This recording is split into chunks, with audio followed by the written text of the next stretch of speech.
May is Mental Health Awareness Month. I want to talk about PTSD. It's not just for vets or people who have experienced tragedies in assault or abuse. So much more. This is Kendall Anisha, Fave Life Coach, the Remix Coach. Let's learn. These here from Very Well Mind are some PTSD experiences that people have. And I look at that, even lack of support, traumatic events, as we talked about, car accidents and different things like that. Just life stressors, something that repeats and comes back up. You can be at a place or you can hear a smell and it reminds you of that and it'll immediately shock your nervous system. And here are some symptoms: nightmares, flashbacks, avoiding reminders of the event, forgetting important aspects of your traumatic event, like you glamorize it so the pain is not as prevalent, irritability, angry outbursts, and so on and so on.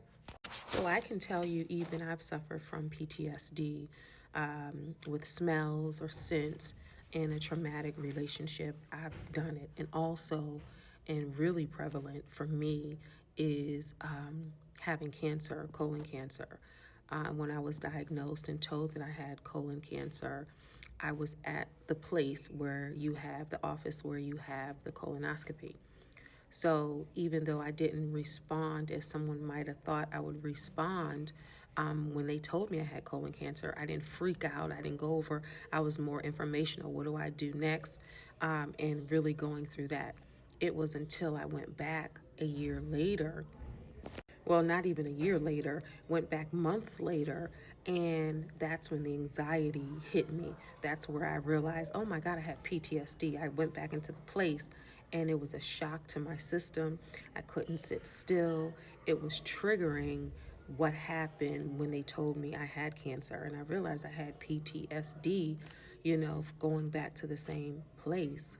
Some people experience PTSD if they go back to their old neighborhood, if they go back to a former job. It could be so many different things. So PTSD is just not for soldiers. And I know it's kind of, I don't want to say advertised or talked about in that vein. PTSD affects 9 million people. These are updated statistics. A percentage, 6% of people will experience some type of PTSD.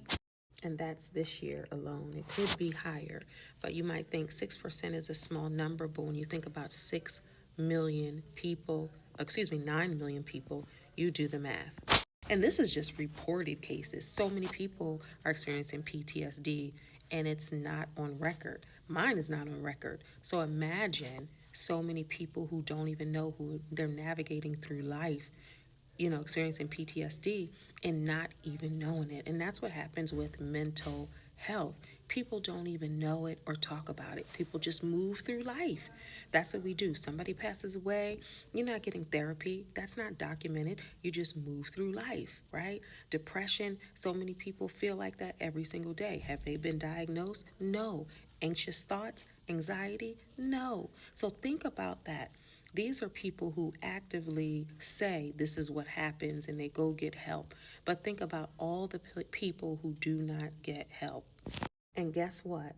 It's increasing. The numbers are increasing by the moment. So more people are saying, hey, I need help. But some people think, I'm good, I'm cool, this is just me. No, you have to look at things like, right? You people out there who are depressed, right? And not just sad, but continuously that way. Or if you're anxious, you can't leave the house. The anxiety is grabbing a hold of you. Or you go back to the people, places, and things, smells, and you realize, wait a minute, you know what I mean? So you have to acknowledge, because I know when I go back to, I have to get a colonoscopy this year. And I just got to pray and I have to really go through some things and the steps and maybe talk to my health professional, a therapist, you know what I'm saying? To say, okay, how can I prepare when I go back to get this colonoscopy? Because I'm already anxious about it. So there's no face to what people experience. People that are the happiest, you see people happy jumping around on social media, doing all kind of things. Are all of them depressed? No, but some of them go to bed crying at night. I have clients that you see on social media you would never even know. Never even know. So we have to start talking about these things in order to help people. May is Mental Health Awareness Month. This is Kendall Anisha, Fave Life Coach, and Remix Coach. Let's learn.